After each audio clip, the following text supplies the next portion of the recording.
Hi, I'm Ross Tayler. Welcome to Sacred Sundays, a space to slow down, tune in, and return to what's sacred within and around you. Some weeks you'll hear a sound-based offering to open the space. Other times we'll simply begin in conversation. However it unfolds, this is an invitation into presence, connection, and the beauty of the unseen. So pour a cup of tea, settle in, and let's begin. I'm happy to welcome Ashley Zelinski to Sacred Sundays. Ashley is an antiquarian book collector and seller who has been gathering rare and storied works since she was a young girl. About 15 years ago, she turned that lifelong passion into her work, offering collectible books that carry history, beauty, and meaning. Her deep connection to the natural world was nurtured by her grandfather, who taught her to listen to the elements and to find wisdom in the stories that they tell. Those early moments of sharing books and heart-spoken stories with him became the roots of her path. Through ash tree runes, Ashley now offers readings and hand-carved Elder Futhark rune sets in a variety of gemstones, each piece created with intention and reverence. Her approach to rune work blends ancient symbolism with an invitation to remember the living presence of the elementals and the earth itself, guiding others to reconnect with their own soul, their inner sanctuary, and the quiet magic that never left them.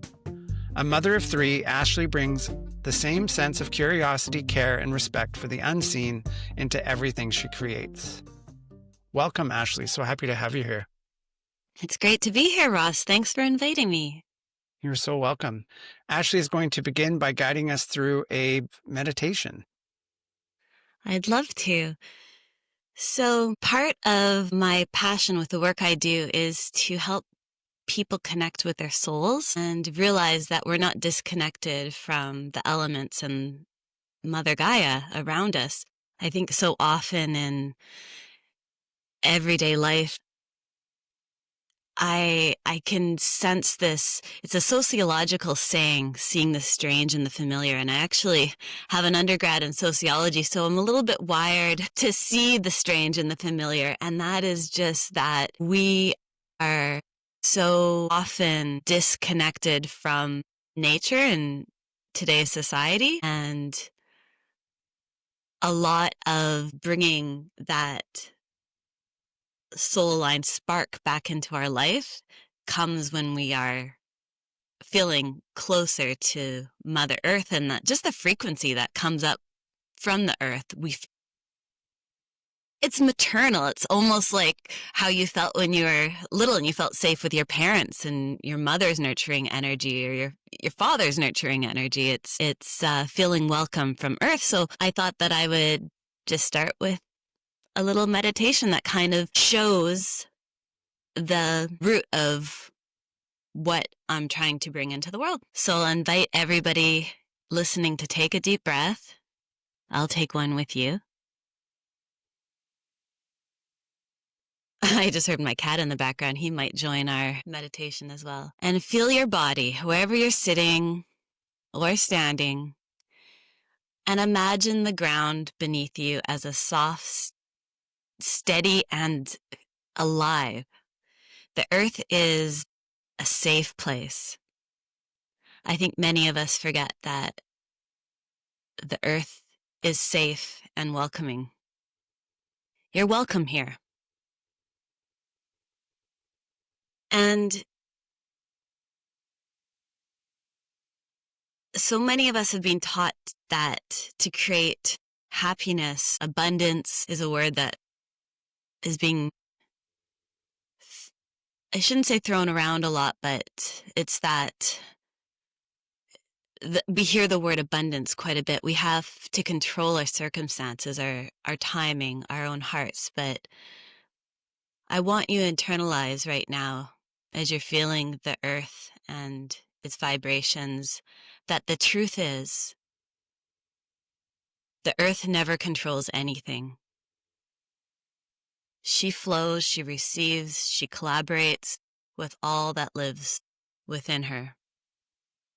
Every tree, every gust of wind, every ripple of water, they're all in conversation. None of them are competing. They're existing in harmony.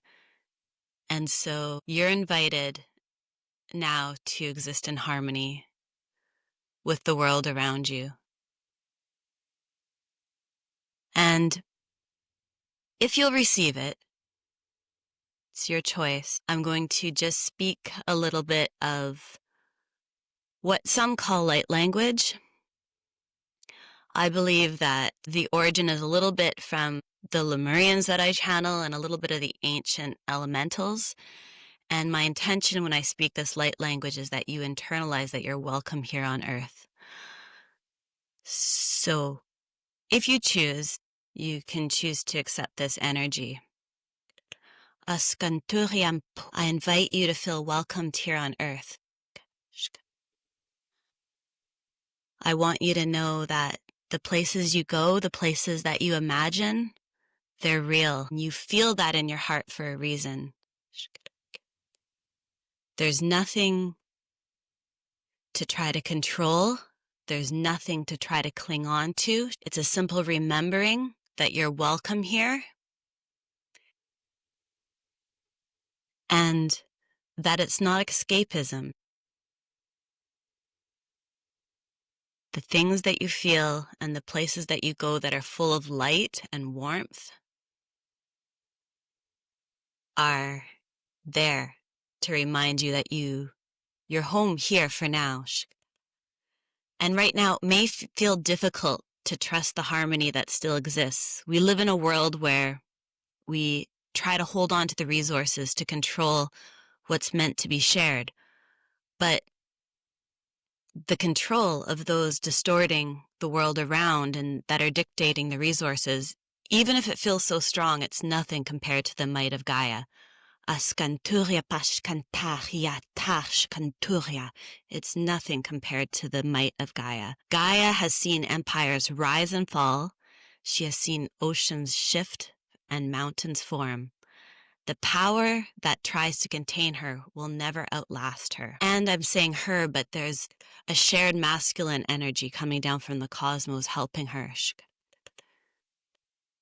And you being part of her carry that same internal strength inside of you. You're walking around as a mini microcosm on this earth with everything that Mother Gaia carries. And she'll teach you that if you're willing to listen. So in closing, close your eyes if you like and imagine your breath flowing down into the soil.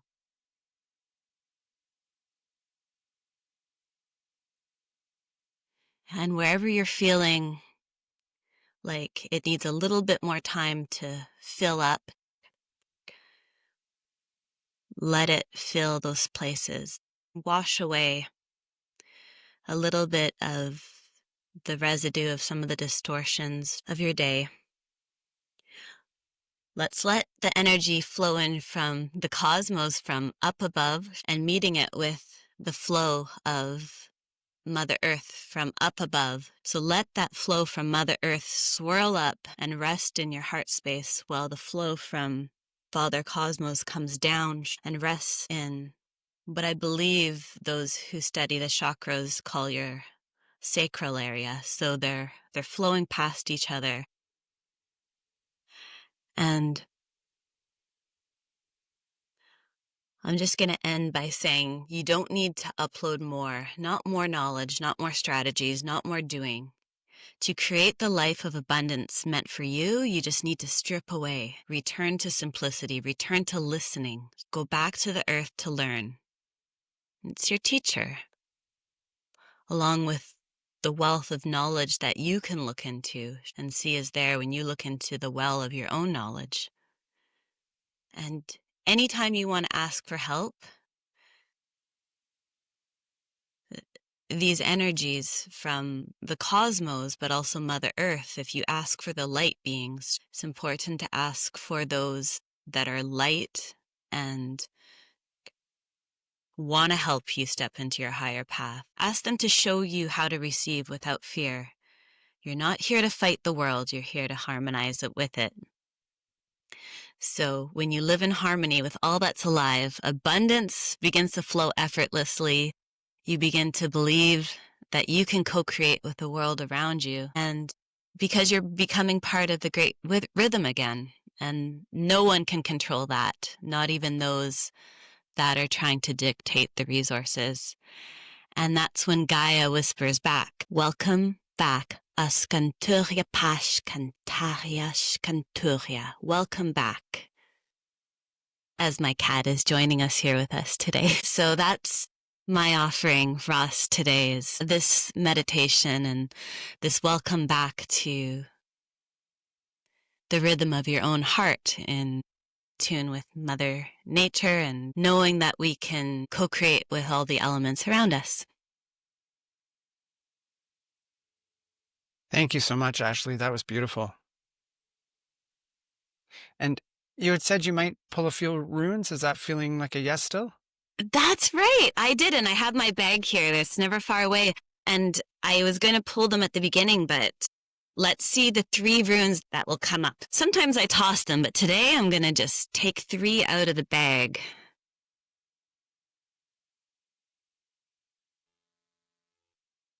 And what I got was Jibo, Kanaz, and Sowello. And so it's a very bright rune pull. Kanaz is the fire torch. That literally exactly how it sounds. It's a fire torch you hold in your hand, and it represents that creative fire and that creative spark. So along with the rune of Sowello, which basically is the rune of the sun. So the 2 brightest runes just got pulled with Jibo, and that's the rune of exchange. And it's also representative in old Germanic paganism. It's representative of the rune of gifts. And in this situation, I do believe it's asking people to share their gifts with the world, their creative spark, and to know that that comes from within. And that's not something that you can get from taking courses or reading books, although you should follow your curiosity. But I believe this is a reminder. Actually, I know this is a reminder to encourage people to just start shining what they want to see in the world, start putting that out in the world. And the world might take a little bit of time to catch up, but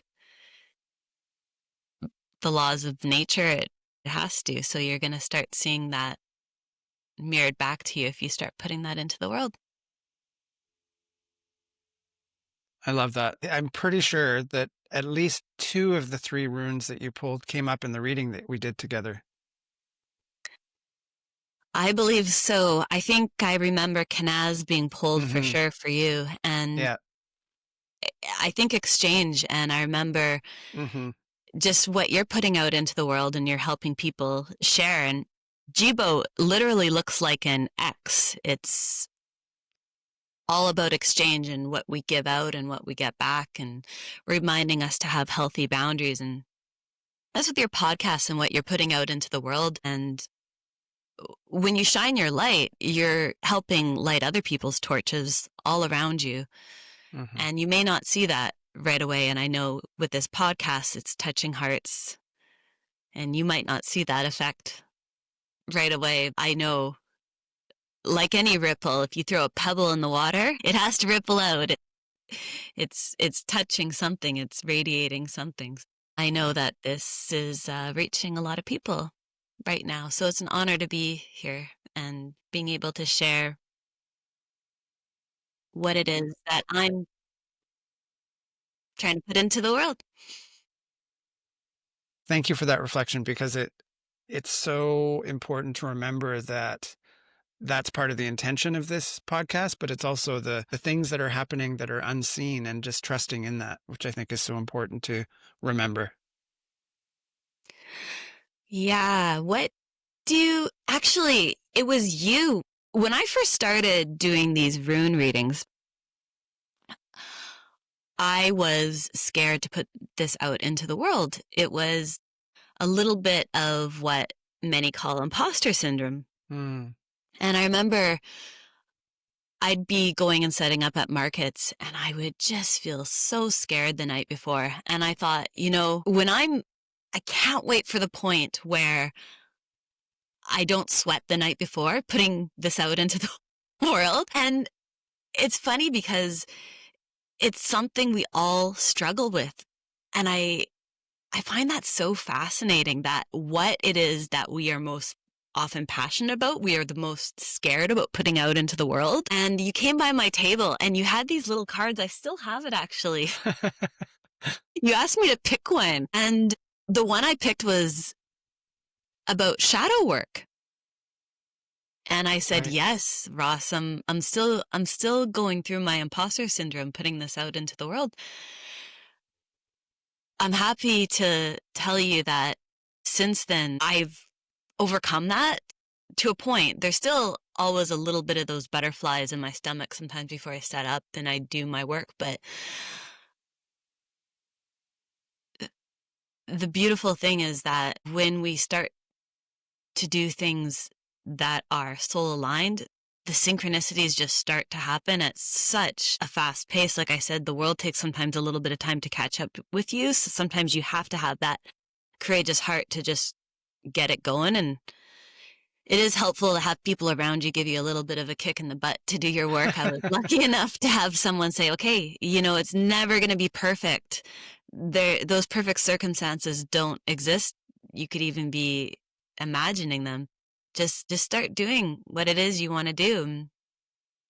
It's too hard to ignore all of I'm going to say the word magic, like synchronicities, magic, the runes that show up keep showing up for a reason. And it's just undeniable what it is that when you ask the elements to come in,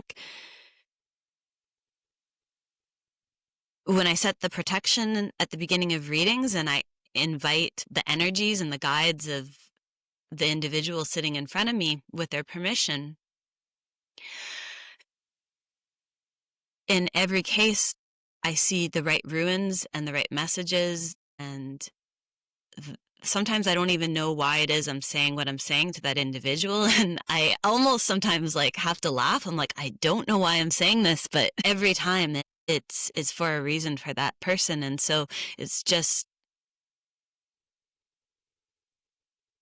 I know that what I'm doing is for a reason. I know that burn in my heart, it's for a reason. And if there's anyone listening out here that there's something that you're curious, something that you're passionate about,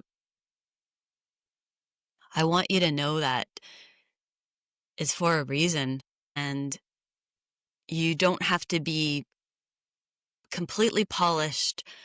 You could even stumble into your work, and it's okay to be sweating buckets when you start. That's probably how most people that are very advanced at what they do, they've probably started sweating buckets. So if you need someone to ask you to kick you in the butt to get going, I encourage you to just get started, even if you feel like you're stumbling a little bit at first. I promise that it's going to be for a reason. And there's so much truth to the elements of what you said, and it's so important for that message to get across, because what you talked about with the imposter syndrome, my reflection to you was my own experience of that, and having to have worked through that. And the thing about so many of the, I'll call them healers, wounded healers, we've gathered our medicine from picking ourselves up time and time again. And the thing about that is it doesn't translate into traditional ways of learning, and doesn't result in letters behind our name that prove what it is that we do. And yet that is the most powerful reason why our gifts are so potent, and why they have merit, and why we can share them. And if I think about the rune reading that I had with you, I guess it's coming up on 2 weeks ago, it was just so striking to me that you had such a deep connection with this medicine, that you were channeling messages that are so powerful and ancient and wise, and it just speaks for itself. I love that you say that. It's bringing something to mind right now. So I've only started doing these rune readings about a year ago, but I've been working with the runes for years and years, but publicly doing them about a year ago. But a side business that kind of holds the other one is Ash Tree Books. And I've been a lifelong collector of books. And about 15 years ago, I started a website where I started to sell. It was enough to have just held the book and learn about it and find it its home. But where I'm going with this is I'm trying to bring in the books aspect to share the story. Books just tend to find me. People say, where do you get these old books from? And gosh, it's a different place time and time again. And I believe books are channeled messages too. I believe a lot of the authors, even fiction, gosh, even J.R.R. Tolkien, he used runes. There's some very interesting runes he has on his books, but I believe a lot of what he wrote, he channeled. And I believe it was a little bit with the magic of putting books all over his illustrations.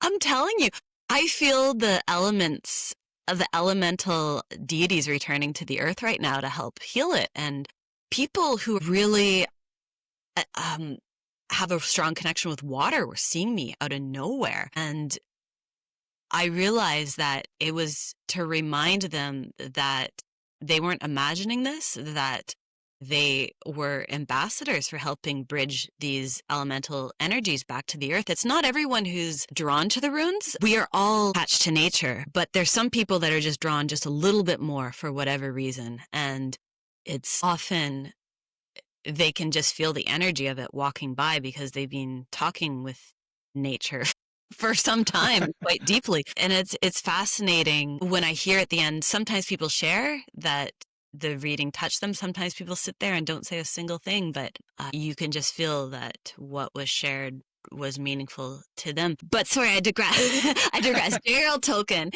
I believe channeled. There's two things that I want to say. I believe he channeled, and I don't know, there's a lot of people who know his story well, just if they haven't read the books, they've watched the movies. And there's a one part in one of his books, I believe it's Return of the King, but I may have that one wrong. Lord of the Rings is a 3-part series, and the trees take a really long time to talk before they take action. And I know for a fact right now the trees they've always talked. Their roots are underground and they speak to each other, but I do believe they are going to start really making moves on Earth right now and really showing themselves. Like it's almost like the energies off the elements are making their presence known. And these deities used to walk amongst human in different timelines.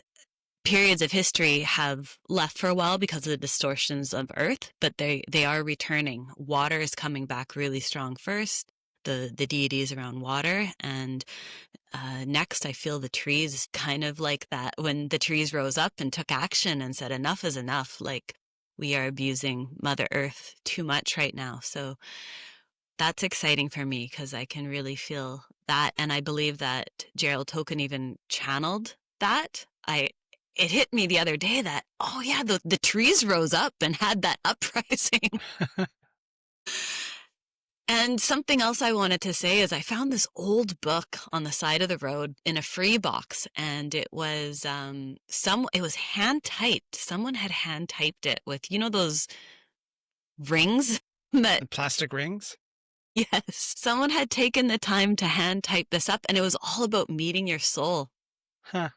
And they said it was a message channeled from, and it was a really long name, like, oh gosh, I couldn't even try to say it. And so it was someone who was channeling from their guides. It was 2 guides that they had, how to meet your soul. So I did this meditation on myself, and it was fascinating. And I felt like I got to meet my soul for the first time. This was about 20 years ago. And I felt like I really got to know my soul. And I started doing this meditation with others, and they met their soul through this meditation.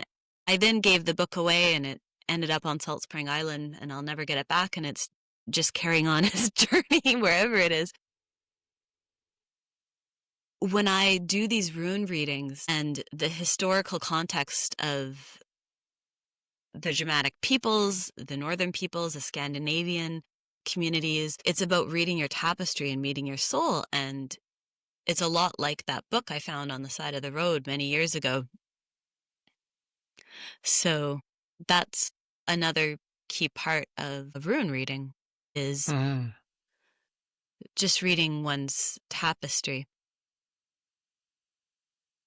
And all that you shared, there's so many kind of branches, if you will, that I could go off of and ask questions about. But there's some things that, from my own experience, one was finding a book at your table that I knew I had a connection with quite a while ago, and my friend actually ended up buying it for me. And so there's magic in that. There was magic that book was there. There was magic that I had a connection to it, and it was unexpected. And I think that's what's so cool about your connection to these books, because it seems like you have a relationship with each book that you bring in. So there's that piece. And then the other piece that really struck me with you was in terms of the rune reading. My friend and I were at your table, 2 weeks ago, and I asked you about the readings again, and I asked you to tell me about the runes. And what struck me was you weren't answering from your mind. You closed your eyes and you answered the question and you spoke to us. And that was the moment that I was drawn in. It's like, I have to have a reading. And I think that speaks to the next point I want to make, which is something that you said in the meditation. You said, we don't need to upload more. And so the reason I'm linking these two things is because we're searching for answers, and yet the answers are within. And I think that when you closed your eyes, you were sourcing from within. You weren't answering from your mind. And you were modeling that piece of not needing to upload more because it's within me. And I think that that's showing up in a lot of ways in different situations for me and for others, of turning inward, reclaiming ourselves, stop sourcing who we are from outside and finding the source from inside. And there's so many things that you said just now that I really hope that there's somebody or somebodies that need to hear it, because there's so much medicine in what you said. So anyway, a few things that I bring up, but I'd love to hear your response to any of those things. Well, thank you for sharing that. That's actually really good feedback for me, because I get asked when I set up at a market constantly throughout the day what a rune reading is. And it's such a wide abyss of what I could talk about. The word rune literally means whispered secret. And the runes are ancient. And there's so much that we don't know, but we know as we get to know them. It's kind of like learning about wine. You can study it your whole life and just have the tip of the iceberg. I remember I took wine comprehension back in my hometown, and there was an elder in the community who had an Italian restaurant, and I just realized, oh gosh, this is just a week-long course I'm taking, but this man has studied it his whole life, and he's admitting that it's just the tip of the iceberg. And that's how I feel about the runes as well. We don't even know how old they are. There's two things, again, I want to say. The first is, when I first started setting up, I thought, okay, well, there's this part of me wanted to have a sense of organization, like a little bit of structure, so that I felt a little bit like I knew what I was doing like that people have confidence in me, because like I could at least answer what a rune reading is. But what I found is I cannot. My soul will not let me have a scripted answer. Every single time someone comes up and asks me what a rune reading is, I give a different answer, and it's the truth every time, but it's what I feel that person needs to hear. One thing sometimes I will go into, if I feel there's some interest, is I will talk about 3 ayats of the Elder Fulthark if they seem interested. I remember talking to you a little bit about that, because it gives a strong sense of what the Elder Fulthark is about, because there's different rune sets, and it kind of just helps speak to the energy of this rune set. But that first couple sentences, my soul won't let me have a scripted response. So that's the first thing I wanted to just kind of talk to you about that. The second thing I wanted to say is, some people come up and they say, this is a Norse thing, isn't it? And it is a Norse thing, but it doesn't just belong to the Norse. It belongs to the Scandinavian people. And the heathen Germanic peoples. And the heathen Germanic peoples were basically everybody throughout Europe. It originally the Scandinavian people, but then migrated to Germany and Poland and all throughout England, and to also non-directly the Italian communities, all of that whole, basically people migrate, people move. It's basically all of Europe. And it was just an everyday part of life. Even the names of the days of our week in the English language are named after the deities of the runes. Huh. It belongs to everybody and anyone who's interested in it, even if it wasn't one of the areas that I mentioned. And it's so ancient, it's touched many parts of the world, and they were initially sounds before anything else. And there's the three ayats, but the order in which they fall also tell a story of the earth and a lot of things that unfolded. It even talks about the giants that walked the earth and all types of things that we often have a hard time finding in history. My second point there was just that it's for everybody. It's not just for people who have a Scandinavian background, although they kept that folklore alive. The oldest runes were found in Europe. And so it touched a lot more people and was a big part of everyday life, more than we even realized. Although it was driven underground in the 13th century due to the reign of the churches, people had to keep a lot of these traditions underground, or else they would have found themselves in a little bit of a pickle. I love all that information, and it's such a great reminder of how when people move, these traditions move with them. Before we got started, you mentioned something about unlearning structures, and so I thought that might be a good place to end. You want me to just elaborate a little bit more on that? Yeah. Yes. So when we're connecting with our soul space, it's not about uploading more so much as it's about unlearning a lot of the distortions of what we have learned. We are often taught to be separate from the world around us, or that the places that we go in our head are not real. It's escapism. There's a mental illness, or we only have these channeled messages. A lot of us fear that it's a form of schizophrenia, or and I'm not trying to downplay schizophrenia as an ailment or anything like that, but I think a lot of people have channeled messages and they think right away, this isn't real, this is just fantasy, this is just escapism. And they shut that down deep, deep, deep down. And I think that just like you can't tap into that well of information in front of you, sometimes it's just about having the awe in what it is that's actually around you. Like, for example, there's one rune that represents the sunset, Degas. We don't spend our day obsessing about the sunset, and yet it's so miraculous and so beautiful. We just have learned to accept it as a fact of nature. But if we really look at how beautiful and miraculous that is, we've realized just how magical the world is around us. And we can't control the sunset, just like we can't control our very breath. And realizing that just us as a mini microcosm of the entire universe is a miracle. We realize all the wisdom that we can tap into inside of us, and just getting quiet and listening to that wisdom inside of us.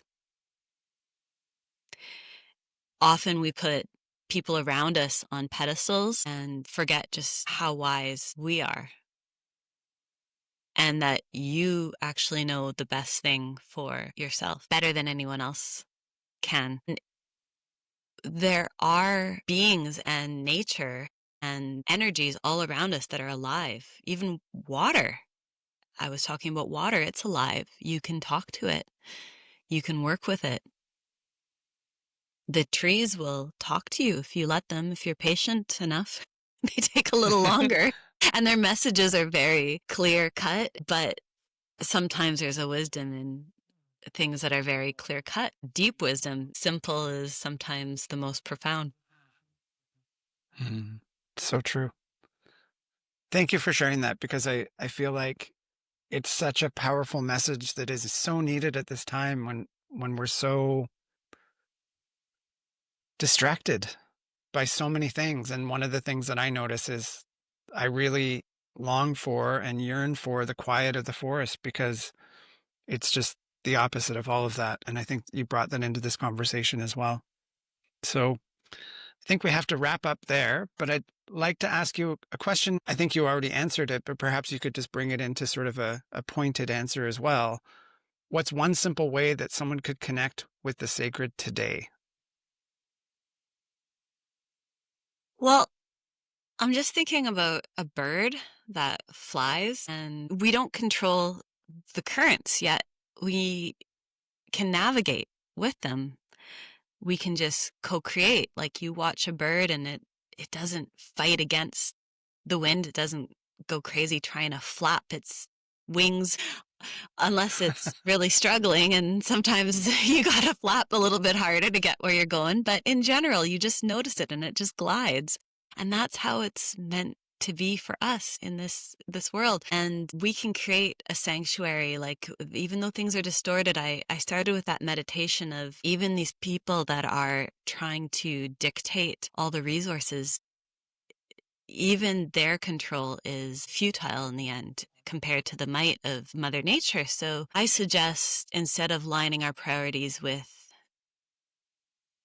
the false sense of power that's out there, we align it with nature, and we'll have that life force energy coursing through us, and we'll be able to glide just like that bird, and without much effort. And that's how you're meant to be with abundance and life and co-creating.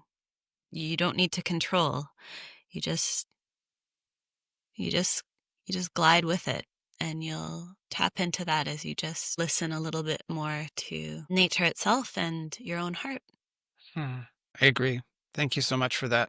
I love that reflection and the metaphor contained within it.